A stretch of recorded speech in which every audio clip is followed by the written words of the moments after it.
Hello. Live from Hello. the world. Bonjour. It's Saturday night with your host, Ricefield Records. Here I am, boss. Live from Here I Japan. am. I'm Dan, Uncle Dan, coming from you from the frozen wastelands of central Minnesota, where we're getting yet more snow. Oh, You're joy. kidding. Another February. Isn't it lovely? Yeah, we're supposed to have by the time the snow ends tomorrow, we're supposed to have another 5 inches on top of the like 75 we've gotten this year, which is well above average. We usually it's like 47, 48, and this year we're shooting for 80 by the end of tomorrow. So yeah, my drive around my driveway, at the end of my driveway, well, my yard is just like, although I've got like almost 4 acres here, but it's like getting just so jammed up with snow, man. It's crazy. I'm just like, God. Yeah. So I'm tired. I'm way tired of it. So tomorrow, tomorrow I hope to be able to get out. Hope my yard guy comes by, my plow guy comes by. Springtime here. Springtime in any sane northern hemisphere place to live. But Yeah. Bobby! Hey, Bobby, he's here. He's going to spit the truth. maybe. Maybe. Yeah. Well, I may say something true will change if I make a mistake. Okay. Yeah, guys, give me a second here. I gotta freaking find something. Okay. Talk amongst yourselves. Be back. Okay. Smoke them if you got. Smoke them if you got them. Yeah. Okay. So what? So we have somebody in the peanut gallery. We do. We have Mike. Hi, Pre-Code fan. Oh, yo, Mike, how you doing? Mike, can you please explain to me the meaning behind pre-code fan? Are you a coder? You're not in tech. Because usually pre-code is like when you're coding, right? I thought pre-code was about films, because the pre-code films, there was also pre-code comics. So there was the comics code, so you got pre-code comics. And my understanding is that the pre-code was mainly about a bunch of horror comics that were coming out. And the pre-code films were, there was a period when movies were pre-code, when they were getting pretty spicy. And so who's got the lagging router today? I don't know. Maybe it's me. Let me see. No, you sound good, Dan. You're a little jittery. I'm jittery. Huh. No, the Hayes code wanted to infect in 34. The Hayes code. Yeah, well, I'm asking him what pre-code means. Well, okay. Well, I got my answer. So that's the the Marx Brothers best films are all pre-code. There's your answer. Yeah. Marx Brothers are awesome. So, Bobby, classic. Yep. We were talking about what we want to talk about today. One of my ideas is pet peeves, vinyl community pet peeves, or YouTube pet peeves. I bet you got a couple. A couple. Like with everything, there is a lot of pet peeves, especially like if you're one, but a lot of them you live, you learn, and you stop doing them. Right. Especially like ordering records online. Yes. That is like a pet peeve of mine, because getting the seller to grade the damn thing correctly is like freaking mission impossible. Because like a lot of them will say, "Oh, we go by gold mine standards," but then you look down, they got VG++, VG excellent, and there is no fucking excellent in gold mine standards. And not only to let's hope that they get the fucking grade right and they send it to you. We got to rely on some asshole that works for freaking USPS to not fuck up your shit and run it over the forklift. You know what I mean? I had that happen to me, just last week, where I ordered a record, and before I even got it, I saw it. It had a forklift tracks on the damn box. Holy shit. Yeah, and I'm like, well, what the hell? I already know what's going to happen when I open it, but I contacted the seller before, and he's like, well, I don't know what you want me to do. What about you? What about UPS? Well, that's the thing. The person who ships it has to contact UPS. That's why Okay. I sent the damn thing to him. He's like, I don't know what you want me to do. Well, I can't do anything because I didn't ship it. You did. So, Right. then they have to copy. And after all that is what? It's not the guy's fault. So, That's one thing about eBay is that if you get Yes. something broken off eBay, you can get it.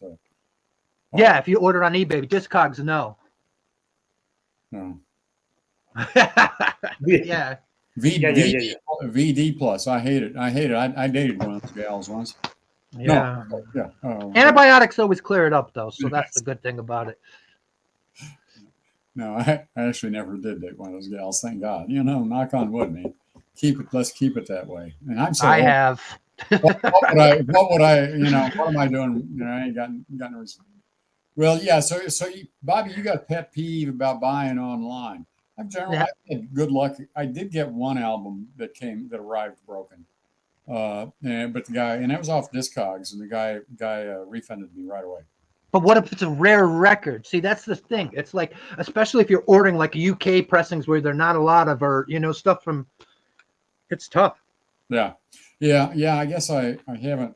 No, I have, because I bought some really weird my Jack Stall Cup records, which I've mentioned, and I have a video about those. Those were rare, not collectible, but rare.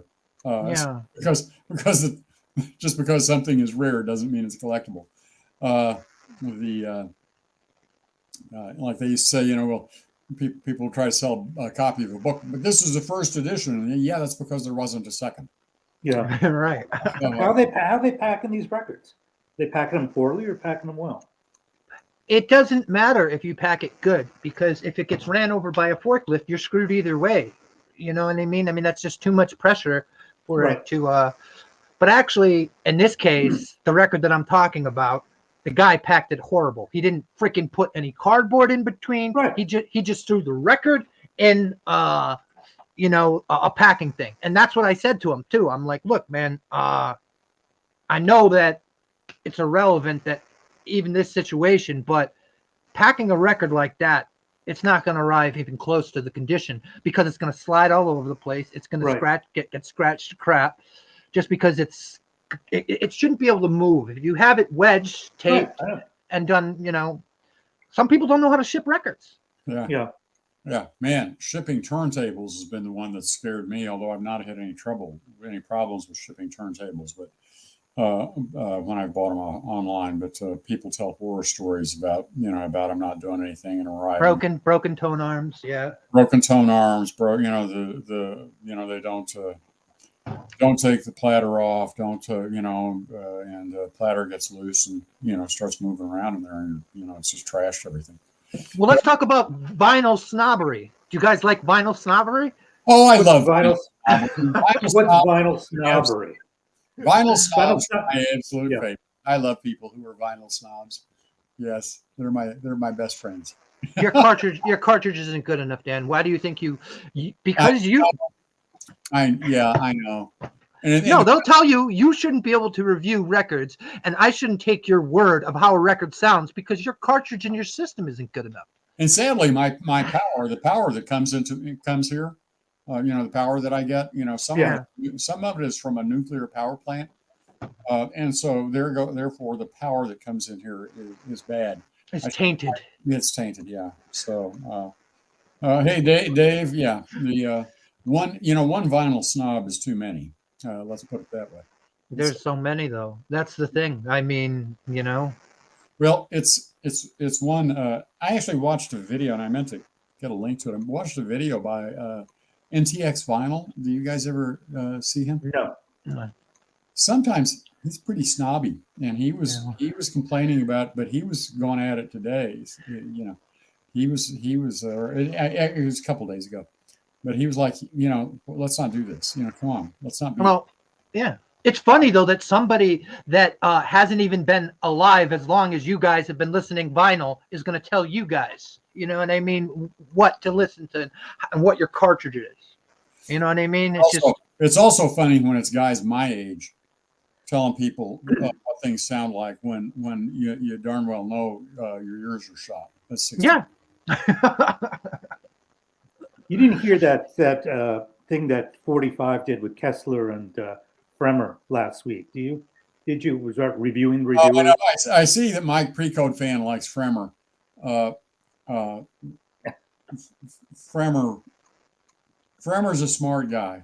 I like Fremer. I've been reading about him since I was like 13, so it's kind of, you know, Yeah, I like him. Yeah, but man, he's bought into it big time. I mean, He's passionate about it and he loves it. Yeah. But, yeah. I don't think Fremer, one thing, I don't think Fremer goes around smack talking people for systems. He talks about his great system and how great stuff sounds on a great system.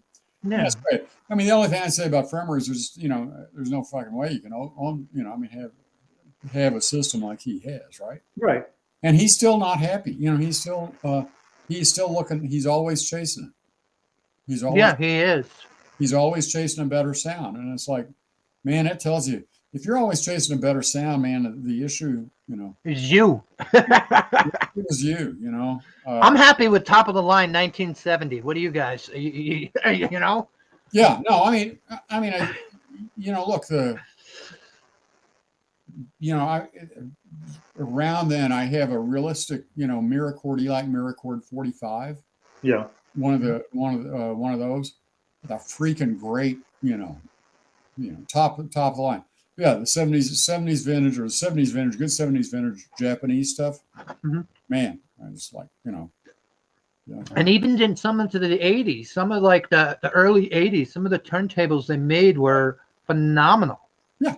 With the Luxman and a lot of other, when they went like what's it called? I've got a Rotel from that era that is just beautiful. Yeah, some of the Sonys, the BioTracer arms, those are great. I've kind of stopped buying them for a while here because I've gotten two Sonys, a Sony PSX7 with carbon fiber tone arm and the Sony PSX 600 with a BioTracer arm, and I'm kind of like, I don't know about buying anything else. What about those the Denon ones that didn't Denon come out with a model that had replaceable arms? You could have a S-shaped arm or you could have a straight arm. Oh, I believe that. That'd be cool. Yeah. The 59L, was it? Or I'm trying to think. Maybe somebody in the comments knows about that. But Denon came out with a turntable in the 80s that had an S-shaped arm, had a flat arm, had a bunch of arms you could interchange it. And it was like, it was top of the line. It was a great well, table. I got a cheap Denon, a DP15F with their BioTracer, whatever you call it. And it's great. What's BioTracer? Oh, you mean the semi-automatic, like what I have? Well, it's not. It's similar to that. It's intelligent. It's an intelligent tone arm. Yeah, that's what I have. It's a motorized tone arm, and it's always making adjustments. Yeah. So yeah, those are modular. Yeah, Dave really or Mike really modular. Modular, and Dave, you used that joke last week that. What, he sleeps in the nude? Sleep in the nude. I can't have a plane for sleeping in the nude. Yeah, I can't do that, man. I don't know why. Yeah, it's not for me. Yeah, Dave, you used that last week. Go back to the well, man. But it also all depends, on your room, how your speakers are placed, what you have on your walls. Right? It starts. The biggest thing that affects how your stuff sounds is up here. Yeah, right. That's what Kessler said on that live stream with 45. Then it's your ears. Then it's your room. Then it's your speakers. And then I'm not.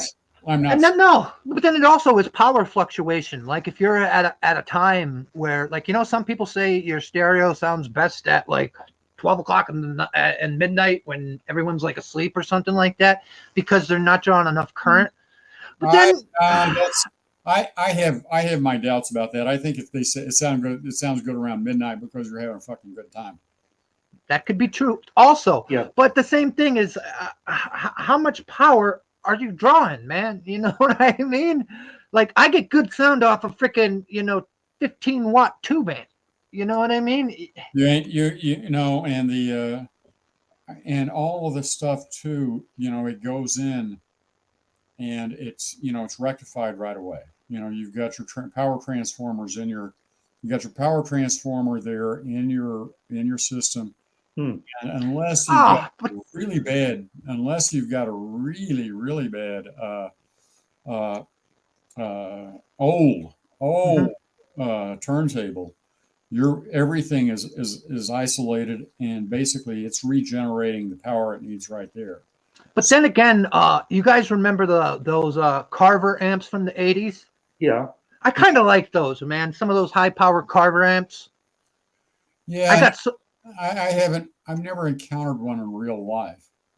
You guys know about the Carver Challenge, right? You heard about that? No, what is that? You never heard the Carver Challenge? No. What is it? If you get a better sounding stereo, no. Okay, back in the day, right?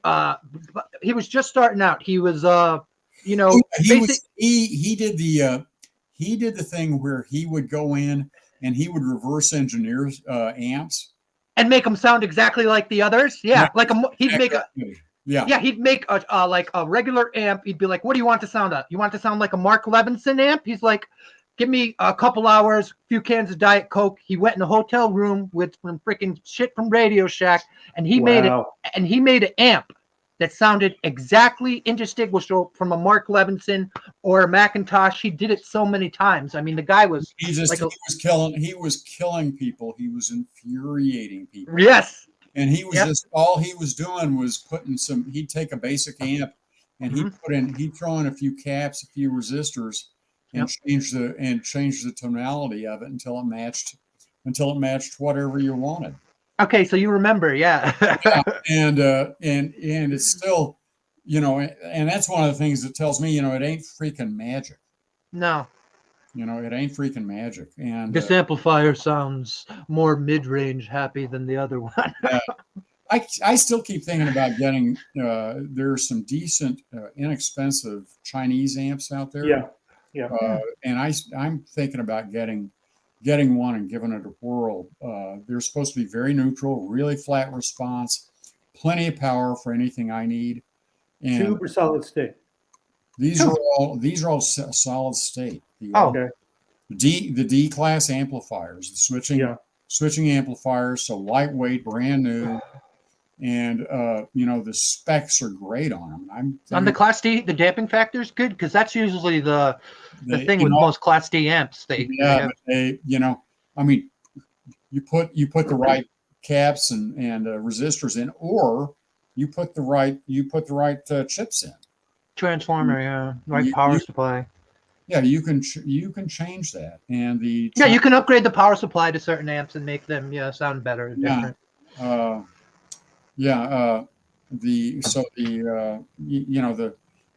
My guess is that now, if you want, then though, I mean, people say they sound very stereo, and that's probably true because they're not tone. I like Sansui's, but Sansui amps and receivers are well known for having a very colored sound. They have a lot. Bullshit. That 9090 amplifier is one of the best freaking. I don't know that, but they have a sound. They have a house sound. And the Chinese stuff is what, a few $100? Yeah, couple hundred, $300. Some of the power receivers like you're not getting the Sansui 9090 for a couple hundred anymore. Oh no, Sansui 9090 is running $4,000, something like that.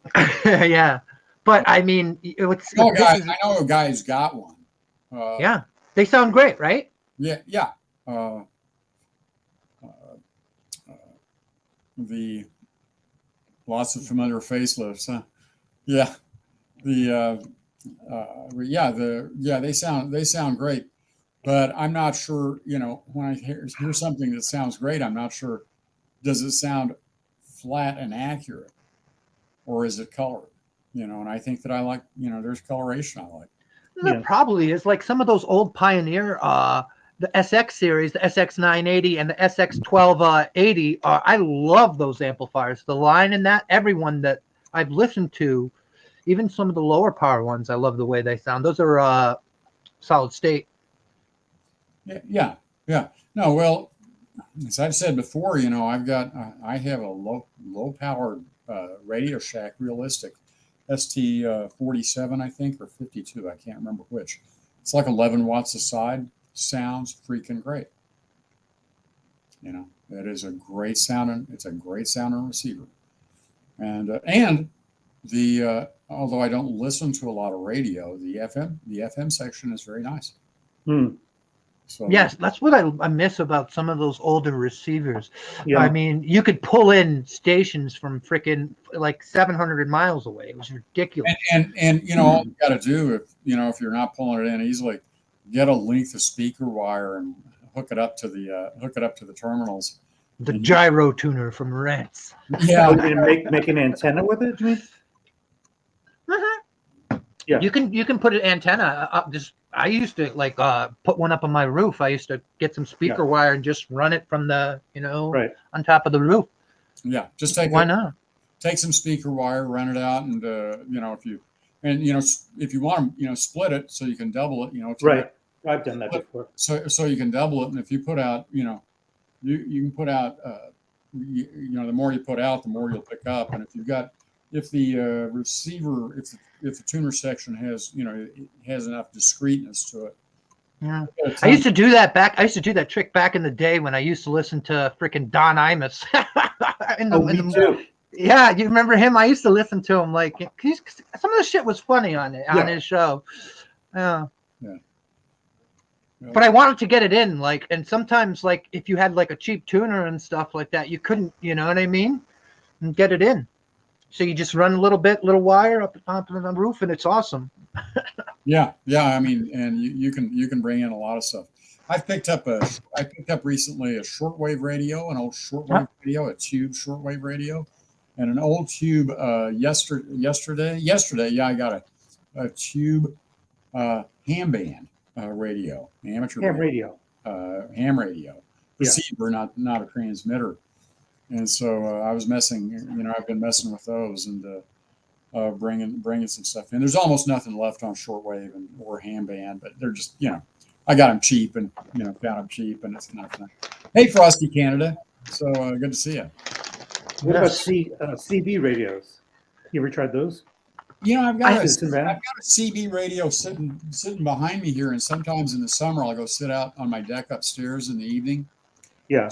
Smoke a pipe and turn on the CB and just listen to people. I'll pick people up from all sorts of places too, and I don't know how that is, but truckers or people in their homes. Truckers, a lot of truckers. Yeah, some truckers, but I pick up people in their homes. They must have big home antennas and stuff. Because did you ever have one in your truck, to use it to get the weather and stuff? No, I've never used one for that. I have an amateur band radio here that's also got weather radio on it, which I use. We get some severe weather here. We get high wind and thunderstorms and tornadoes. I had friends that used to have those in their cars. So on the way to school, they'd be talking shit with all the truckers and stuff. Yeah, it was breaker. Yeah. No, I never had one. No, but you can get in touch with people from all over. I've got one that I've never installed or used. I found it really cheap for $20 at a pawn shop one time. And pawn shops are great. You don't just go to pawn shops because you need money. Go into pawn shops to buy. You'd be surprised at what you can buy. Don't go to a pawn shop if you need money. That's terrible. No. Go if you need money. Yeah. No, I bought a lot of guitars and. Yep. So when you bring something to a pawn shop, I've never understood this. Okay. Yep. Let's say I bring my pinky ring, right? Because I need $1,000. Yep. So I give it to him. I take $1,000. He can then sell the ring. But isn't the whole idea about the pawn shop is he holds on to it till I can get my $1,000? If you want to pawn or sell, it's different. Yeah. Depends on you. Yeah, and they'll hold on, and you have to pay back some, and you got to pay the VIG on it, right? Mm-hmm. Right. Yeah. I've been by the way on the AM stuff. I've got an old tube shortwave and AM band radio, and I was picking up. Been picking up Philadelphia here in central Minnesota. I've been picking up a Philly station and stations out, closer stations, Chicago and Des Moines, but still hundreds of miles away. So it's just kind of fun to see what you pick up. And, right. And Sadly, so much AM radio now is just covered up with crazy talk shows, with conspiracy talk shows. Do you remember like some of those cool like some of the AM radio stations? You could find some like serious underground jazz on it. I mean, you'd find like college radio and stuff sometimes on AM that would be like played. Yeah, there used to be like pirate stations and things right. like that. I don't know if there are. Yeah, I remember driving around, one night driving around and picked up a station out of Louisiana that was playing. This was in the late 70s. I was driving around after midnight, driving around in southeast Missouri where I grew up with my car had a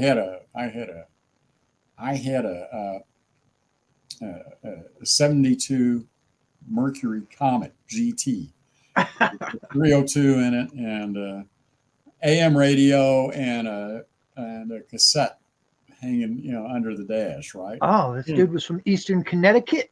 Eastern Connecticut. Wow, I wonder if he ever listened to WHUS Stores Radio. That was a radio station out of Stores, University of Connecticut. Yeah, and when I was a kid, when I was a teen, we'd get WLS out of Chicago all the time, down in southeast Missouri. Listen to that a lot. So, but yeah, I remember one night picking up after midnight the station out of New Orleans that was playing. It was playing blues, R&B, down home stuff, and then they came on with this thing for red top chickens, where you could buy chicks through the mail, and it was put meat on your table and money in your pocket. Buy your red top chicks. They come and you would raise them, and then you could sell chickens, and you'd also have chickens to eat. So you'd get a bunch of chicks, in the mail. So Dan, let me ask you, did you pull the trigger on that Kenwood linear tracker? No, I didn't, because it's not far from here, which is unusual given where I live. But today the weather has just been so rotten. I just haven't felt like, I didn't want to get the car out. I didn't know. I live at the end of a gravel road, and it's there. Yeah, UConn. That's perfect. UConn used to be freaking good at basketball, but the women are always good. So Yeah. March Madness coming up. We'll see what they do. Hey, let's ask the folks in the chat. What are your pet peeves in regard to the vinyl community? Well, so far we have addressed snobs. We've addressed vinyl snobs and vinyl grading. What about Mike? What are your pet peeves? I can't stand when somebody does a video and they present like the 5 records that they bought this week, and then they say at the very end, "I haven't listened to them yet."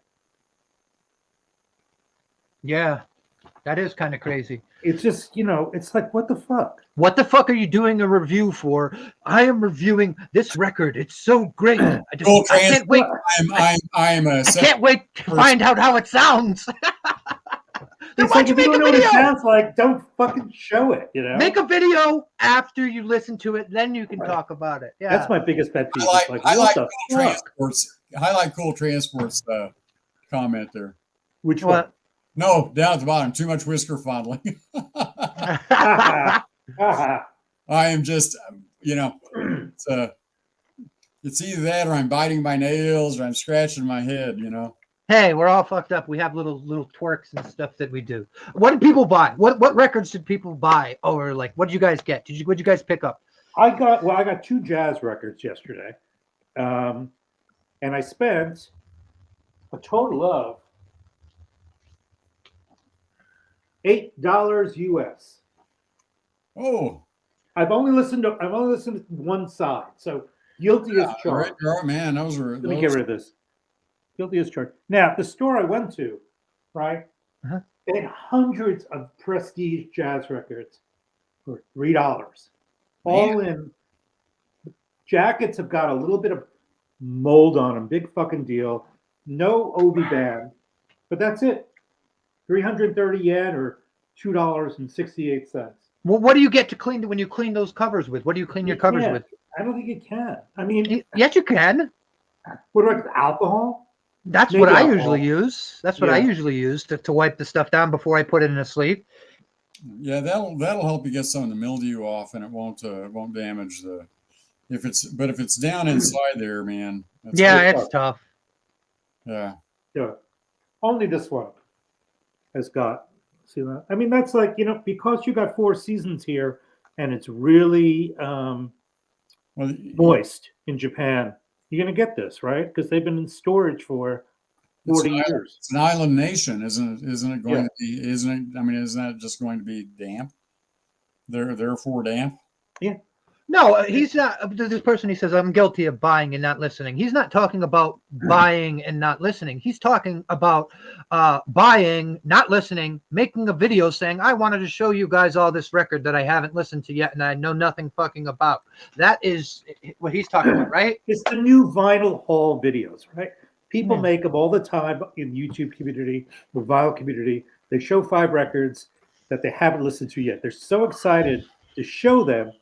But who gives a fuck, because they're not interested in the music. Mose Allison is the shit. I love him. Yeah. You guys like him? Yeah. Sure. Yeah. Sure. Yeah. Great stuff. All right, I'll go real quick because I didn't get too many records. I just grabbed a few that were on. This one, I think they just released this one. Oh, it's a good group. I like them. The Breeders, Last Splash. Yeah. Yep, it was a $20 record. It was cheap enough. I figured they have 1 record, Breeders? How many records do they do? I think they have 2. Okay. And I also picked up this one. All right. Okay. En Vogue, Funky D. I just like giving him something he can feel. That is a freaking classic song. I mean, and it's also limited edition on colored vinyl. You know, we're all suckers for freaking colored vinyl. I guess. Look at that. God, there's so much of that now. Beautiful. Oh, yes. Beautiful cerulean blue. Beautiful. Very good. Look at that. Died in 2016. Mose died in 2016. Yes, but Mose Allison is great. I love his stuff. And also, I picked up another copy of this because every time I see this record, I freaking love it.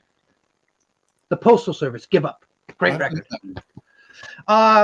They're basically freaking, I don't even know what the hell to call them. They're like emo computer music. I don't know. They're awesome, though. I love that fucking record. It's great. Cool cover. I like the cover.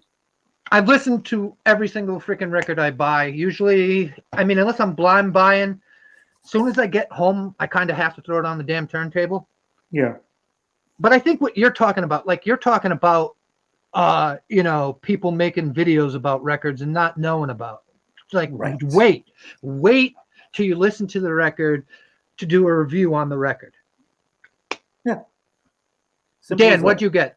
Okay, well, yeah, I got a number of things. Some stuff, like this I have elsewhere, but I was at a Barnes and Noble and picked this up because I wanted to buy something, and it's a 180 gram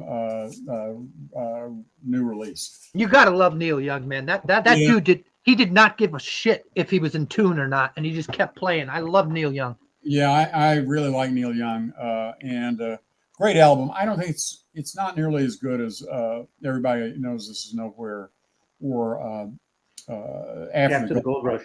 Yeah, those are my 2 favorites, but this is a great album, and this pressing sounds great. Really nice, gatefold, nice pressing, good album. Blue Mitchell, Bring It Home to Me. Blue Mitchell, great. I mean, great. It seems to be underrated. Trumpeter, and this is one of the Tone Poets releases. And I'm mad that I finally bought a Tone Poet because now I want more of them because they sound so very good. Thanks. Okay. Thanks for showing that because I almost bought that record, Dan. Now I'm gonna have to freaking get it. Yeah, sounds brand great. New, right, Dan? I'm sorry. It was a new record. You purchased it brand new. Yes, I bought that new. I spent actual. Okay, can you tell me about like what type of like jazz that is? Like it's sort of the hey, look, it's Basically sort of cool bop. Okay.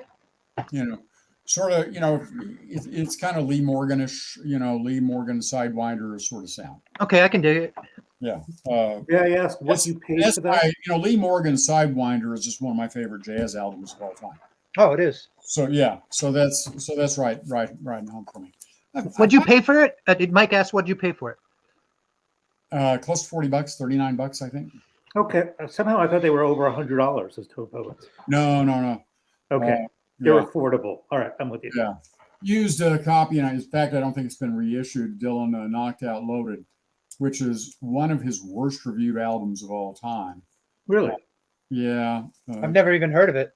Yeah, considered pretty weak, but it does have Brownsville Girl on it, and it has this was a promotional copy, not for sale. So, but it was in great shape, and he's got the Brownsville Girl is excellent, and it's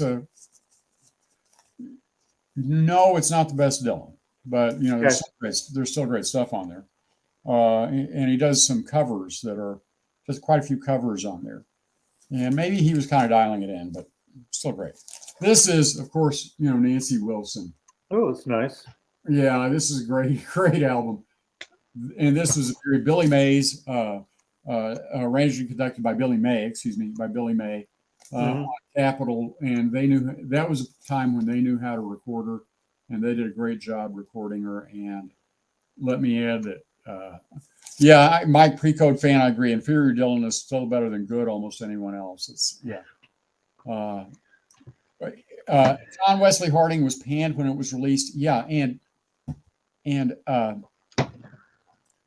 why John Wesley Harding was panned when it was released. When I listen to it now, I'm like, it is not a falling off from Blonde on Blonde. It's different. No. But this is a great album, and oh my God, she was one. I mean, look at that face! Wow, gorgeous. Oh, utterly gorgeous, and a great voice. But the thing, all her records are starting to go up in prices because I've seen a lot of them. I buy every Nancy record that I can see, but they used to be like 99 cents. Yeah. Now, if you get some of her older stuff, like in sealed condition, they want like $50 for it. And it's like, wow. Well, I mean, with that said, man, some of they loved her. The engineers loved her. The producers loved her, and they knew how to record her. Yeah. And they knew how to arrange for her. And she had a great voice. Smart. One of the things I like about her is you listen to her and you say, she's smart. She's intelligent. Yeah. We need to stop talking about her because maybe we're driving up freaking record prices and Nancy Wilson. People are starting to get hip to her. Well, I think I told you, I bought a whole batch of classical from this guy, and he was a picker.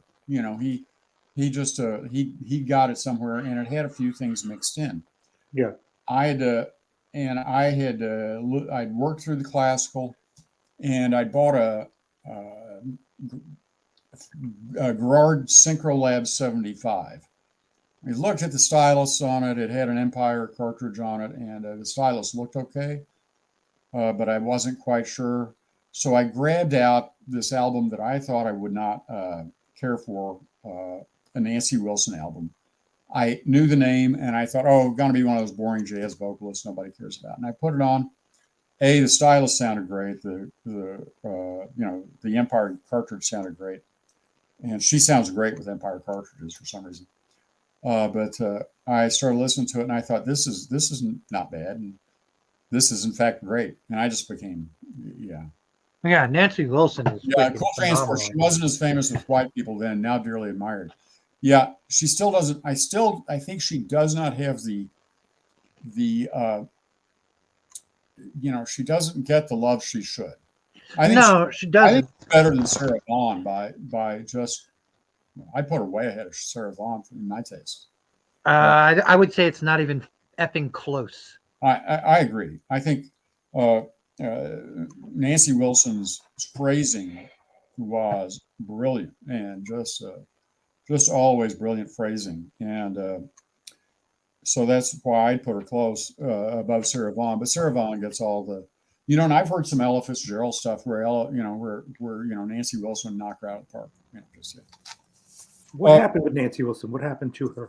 Well, it just wasn't marketed. Yeah, and she just never, she was popular for a time, and I'm blanking on which album that did pretty well, and it's just like they didn't know what to do with it. And she became popular. She ended up in Heart, yeah. And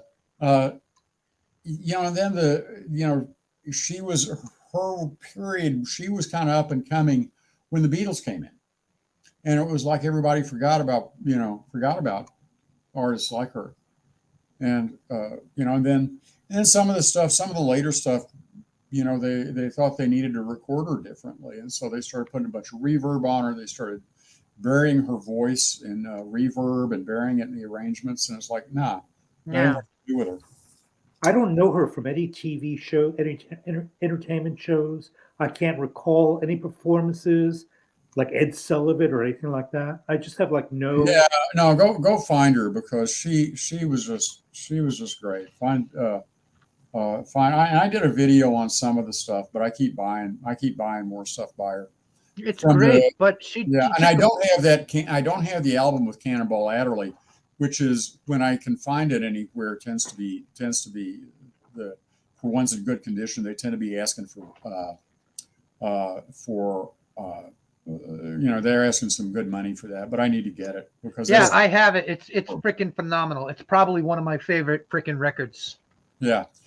I think she, for me, out of there's a period there out of the late 50s, early 60s, but Nancy Wilson, Julie London, Peggy Lee were just knocking it out of the fucking park in it. Yeah. And just three people with great voices and people who knew how to arrange them and knew how to record them. And, and just really smart. They knew what to do.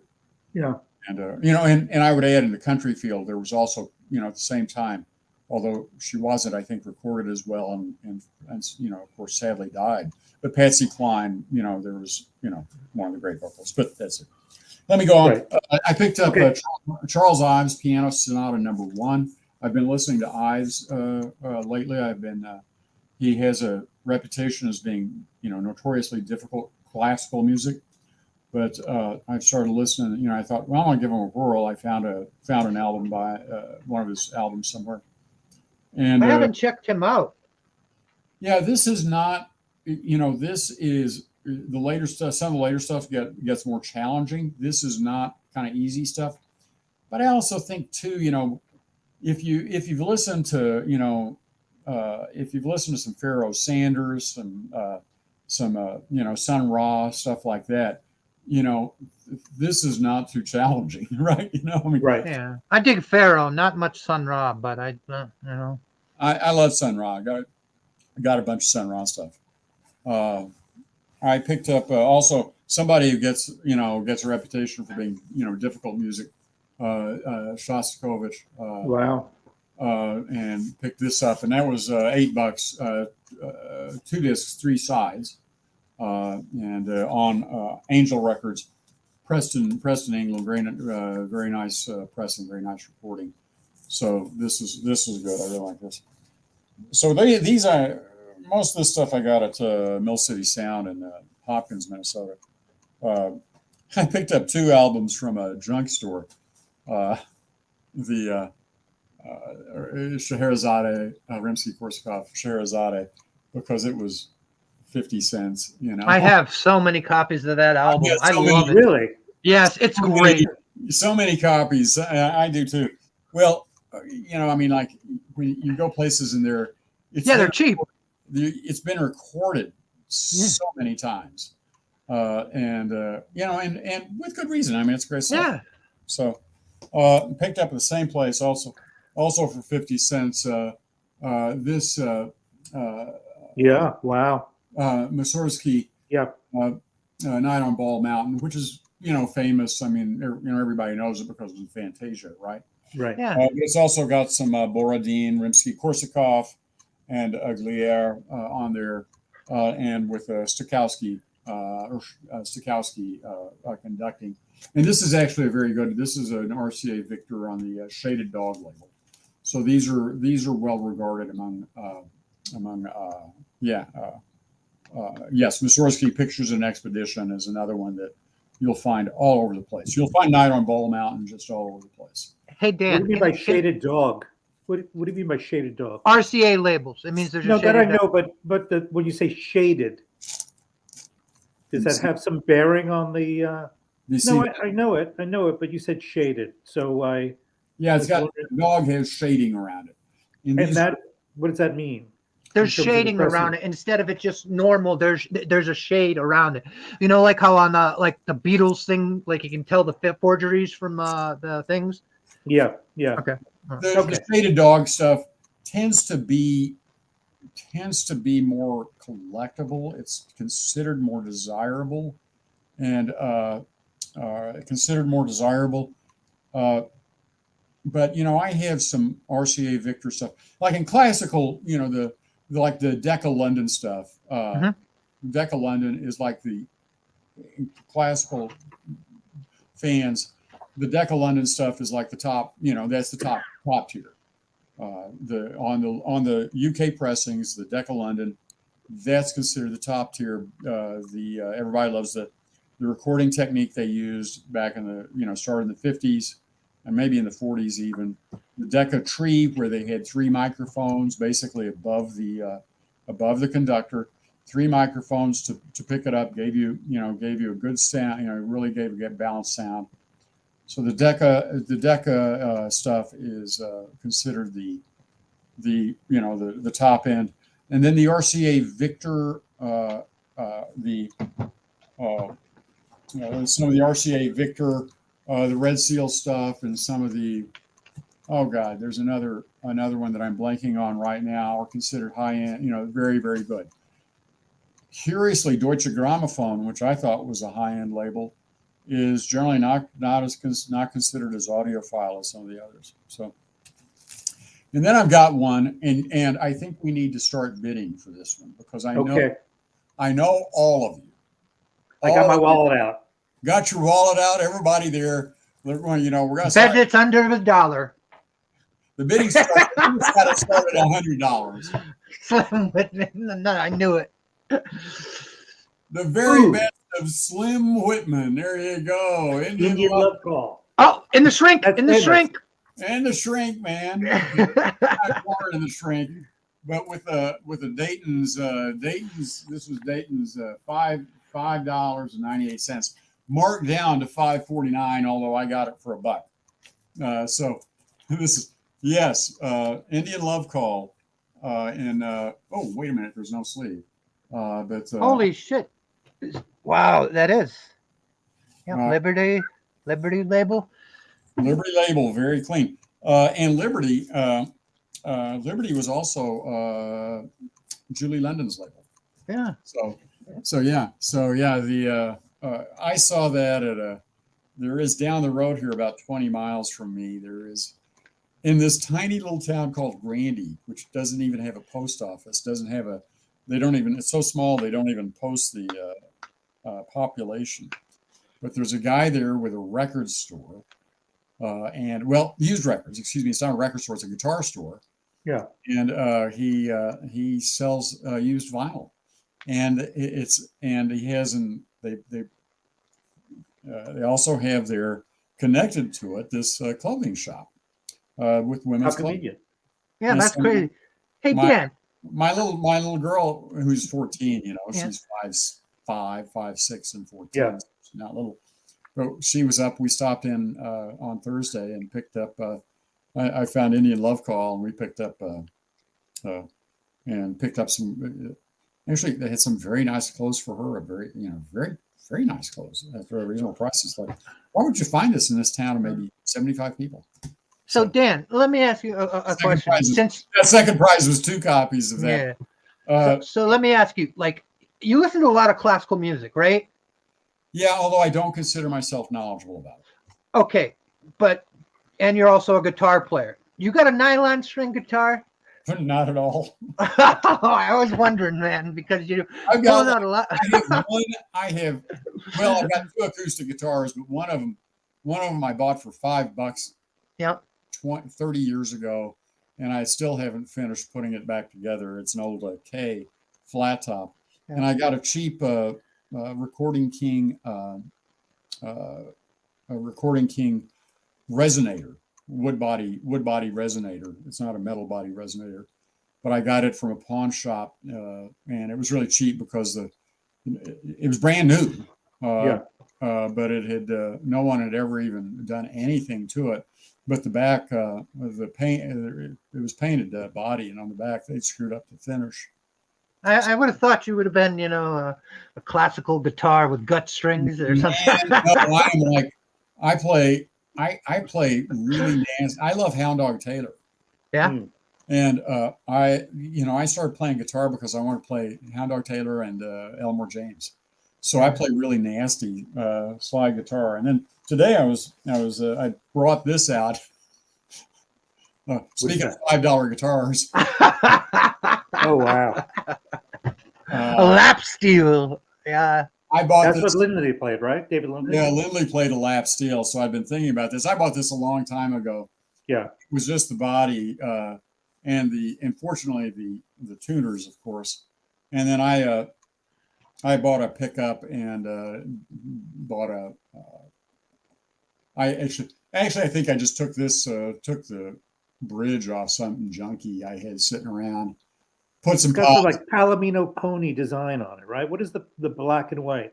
It's like a pony. It's cow. Yeah, it's a cow tongue. Okay.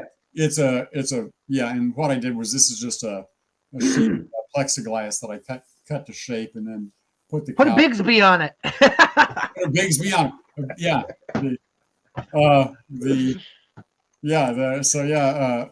$5 for that somewhere in southern Illinois. Hey, that's worth every penny. Worth every penny of it. So I retuned it tonight. Tuned it to F as David Lindley tuned. I know Lindley tuned his lap steel to F at least for Mercury Blues. He was playing that in F. And it's kind of F kind of makes sense for that one. I have a bunch of electrics, but I play sloppy slide guitar. That's what I like, and I like a real overdriven sound, and you like high action then. I don't keep the action too high on mine. I also fret. I also play fretted. Mm-hmm. So I don't keep the action too high. I used to play 13s I used to play 13s on Gibson scale length. I've never owned a true Gibson. I've had Epiphones. I've never owned a true Fender. I've had I had Squires. I've never owned a true Fender. Been too cheap. Have you even looked at frickin' the inflation on the price of frickin' Squires now? Bullet Strats are going for over fucking 200. I know. It's kind of crazy. It's bananas. You guys ever play with any other guitar players? Me? Yeah. Either of you? Yeah. Well, with friends, yeah. Yeah. I had a band at my firm for a time, the Foggy Headed Boys. We used to play at the firm holiday party. We'd take we'd choose an easy song because we didn't have any time to practice. Right. But something easy and recognizable, and then I would write lyrics to it that would make fun of my partners. And sometimes of ourselves. So we did things like, Bad to the Bone and LaGrange, and I shot the sheriff and Take Me to the River. We did versions of those. How about Murder in My Heart for the Judge? I would think that you attorneys would love that song. No, didn't think. Yeah, So we used to do that. It was a ton of fun. We play at the firm holiday party, and we'd always end the show because there'd be talent stuff kind of on them, and then the Foggy Headed Boys would come on, and we'd be really loud. And we weren't terribly loud because if we played very loud, it was at what'd you use for an amp? Then I was using I was using mainly my, I think even then, I had for a time a Delta PV Delta Blues Oh yeah, the Delta Blues. uh, Yeah. with the 210s in it. I had that. That's a great sounding amp.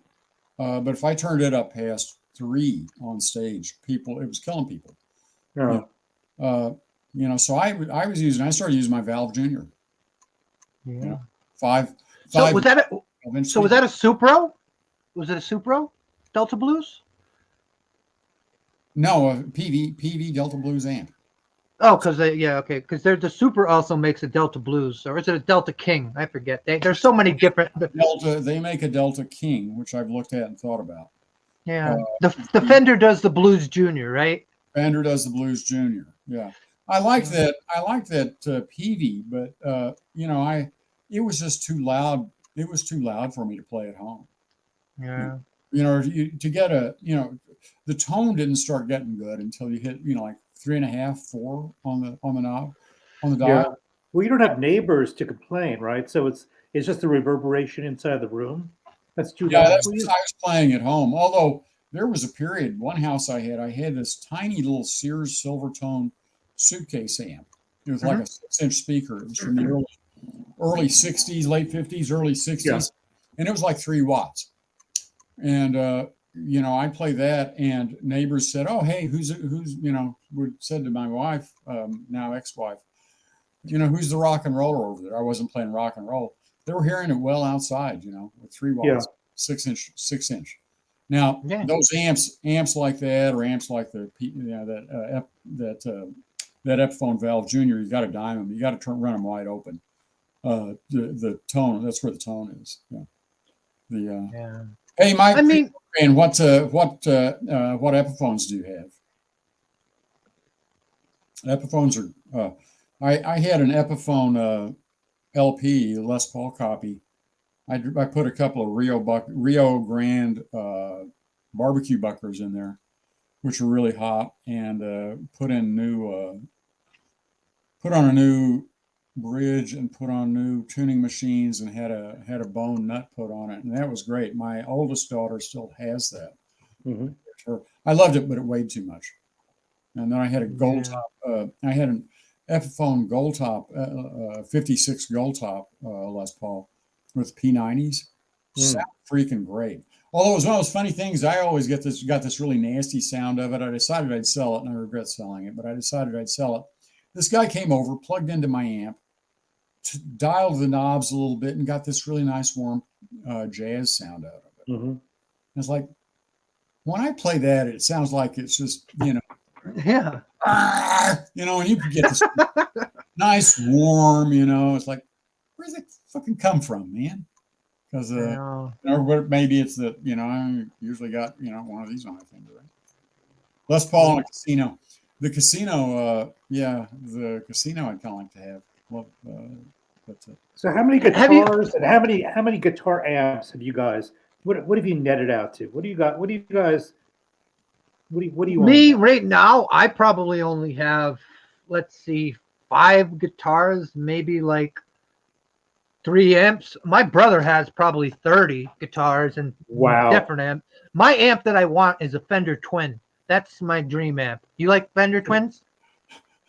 I tried to play through one of those one time. Oh my God. Oh my God. Oh my God, it hurts so much. But when my oldest daughter graduated from high school, I bought her a Carvin tube amplifier head, tube head, 100 watts, and a PV 4x12 cabinet. Really? Yeah, and because she was in a band, played guitar in a band. So I gave it to her, and it was at the house for a while. And we cranked that sucker up. It was painfully loud. But, and that house had metal blinds. And so you'd crank it up, start playing, and the whole house would vibrate. Wow. It would just, the whole house would freaking vibrate. But it sounded so damn good. I know, the sound just carries. You know what I mean? It's just like, oh. That had a 25. It was switchable from 25, 50, 100. So you could switch it down. And the difference was that, on 25, it just sounded browner and browner. But, the 100 was a little cleaner, 50 was warmer, and then the 25 was really warm. But cranked, man, that sucker, oh God, it was so loud with those 412s. And in the house, and I was like, how do you practice with something like that? I had that Les Paul, that Epiphone Les Paul with the barbecue buckers, good, really good, and it would feed back. If I was anywhere near the amplifier, it was so loud it would feed back. It was like, it was funny. You just stand, you go there and just like, ah! Let me ask you a question. Have you ever been tempted by the Chinese knockoffs? The Chinese knockoff guitars? Yeah, you see all these guitars that look like Really? Hold on. Okay. Oh, they're all over the place here.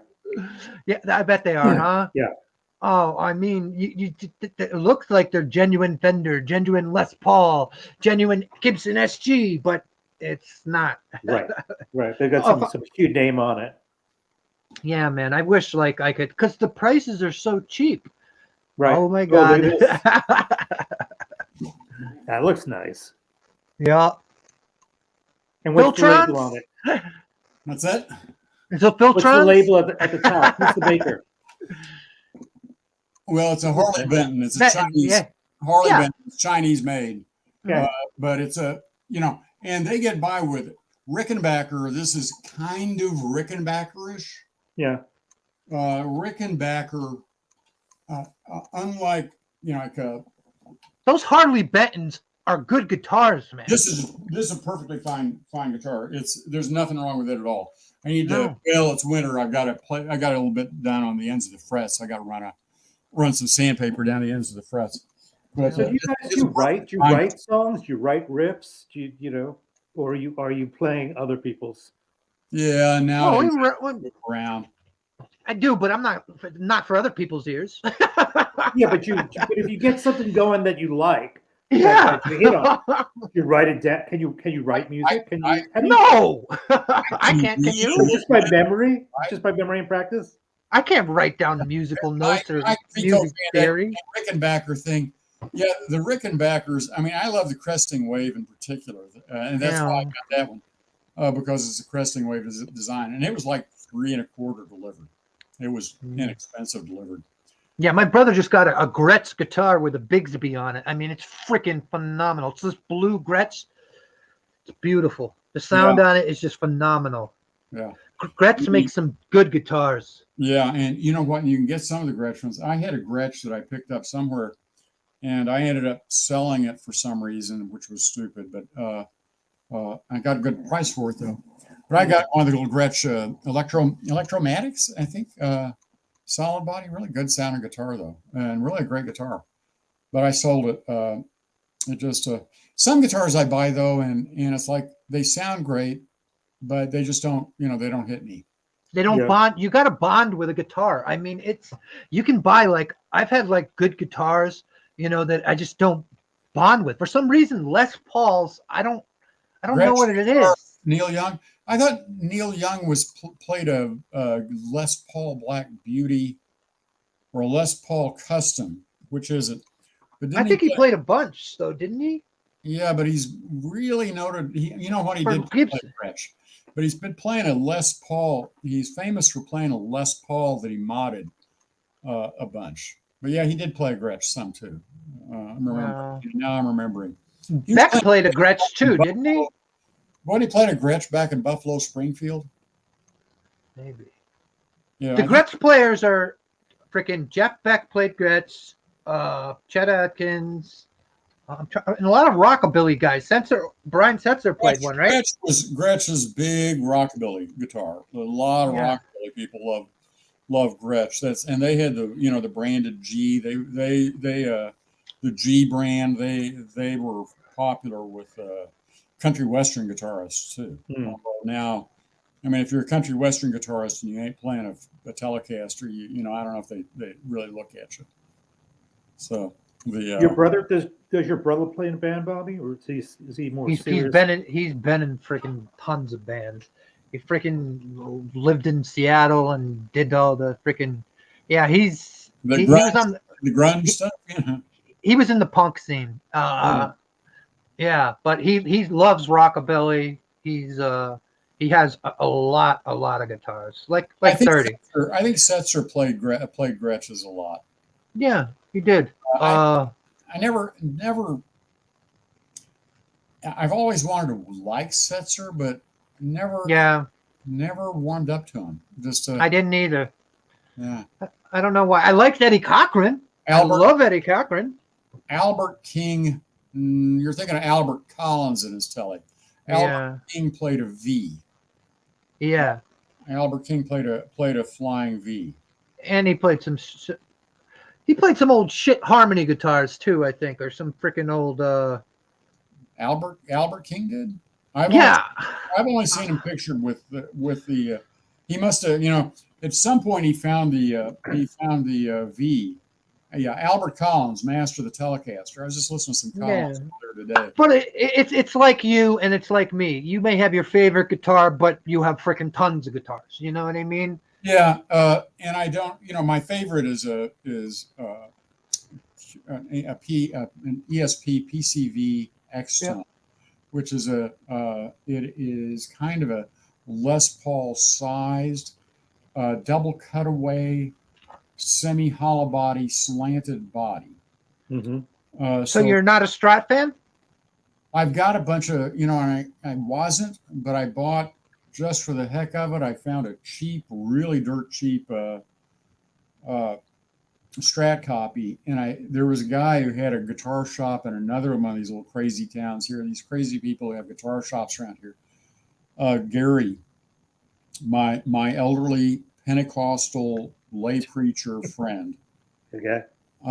And Gary had a guitar shop, and I'd go in and I buy stuff. I wanted to buy stuff from him, so I ended up buying 2 Telecaster copies and then a Stratocaster copy. Yeah. But the funny thing was, I bought them and I really loved playing them, and and so I ended up buying it. I found a bunch of cheap Stratocaster copies, mm-hmm. And I'll buy I've been buying this place, Greasy Groove, out of Canada, that does these pick guards, these pick guards with pictures on them. So I buy pick guards with pinup girls on them, and I customize them, and you put in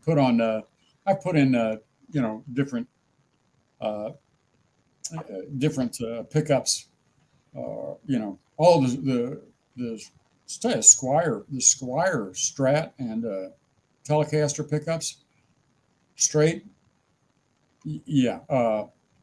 Some of the classic vibe Squires aren't bad. I've got a Jazzmaster. Classic vibe. Classic vibe, yeah. Great guitar. Mm-hmm. I haven't bonded with it. It's just it doesn't feel quite right, and I haven't been able to dial a tone in that really works for me. So, but just sitting around noodling on it. I keep wanting to like it. It's it's baby blue. It's that really light blue. How do you feel about Floyd Roses? Never had a guitar with one. Never had one with it. It seems too complicated to me. I used to freaking hate whammy bars because they seem to be random detuning devices.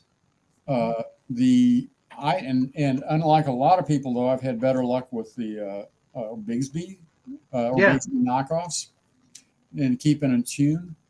And I kind of like them, since I play slide, I don't feel like I have much need for it. The bottom pickup is straight rather than slanted. Mike, pre-code fan, is the bottom pickup if it's straight, is it? He's talking contemporary. If he's got a slanted pickup, I think he's talking about Squire contemporary. If the bottom pickup, is it a single coil or a humbucker? Because if it's a single coil, I would expect it to be slanted. All the Squires I see are all the Squires I see, and I go on, Guitar Player and or Guitar Center, and all the Squires I see with single coils, the 3 single coils, straight, slanted. Cigar have a cigarette burning in its headstock. Yeah, reminds me of, man, I went to see, and I've forgotten the name but it was back in like 84, 5, 6, 86, I think. I was in this little town in southern Illinois. I was living in southern Illinois. My friend Mark Turner and I went over there, and we saw a band that had a drummer and 2 guitarists. And the drummer had the crudest damn drum kit I've ever seen, with a kick drum, snare, and a small tom mounted on the mounted in the same plane as the kick drum. And the head I could see the head had been patched with duct tape. And the drummer, they were all these middle-aged people, and the drummer was this middle-aged woman wearing green stretch pants. She had a hi-hat and like one crash, cymbal. That was it. Didn't have. What kind of music were they playing? They were playing basically honky-tonk music. Okay. And the guy was playing the Gibson that is the same model as the one that George Thorogood plays. What is that, an ES 125? I can't remember what Thorogood plays. And then there was another guy playing a Mosrite, and he was the lead guitarist. And so my buddy Mark and I asked him to play some Chuck Berry, and they just ripped on Chuck Berry. The guitarist, the guy playing the Mosrite on the Chuck Berry, was fucking killing it, and he had a cigarette burning on the headstock of his Mosrite. Stick it on that bass string. So, and they were freaking so fun. They were on a trailer at a fall festival in Cesar, Illinois. And it's like, man, if I'd been, Mark, my buddy Mark, and I were like, man, if I were rich, I'd freaking record them. Just sign them. Yeah, but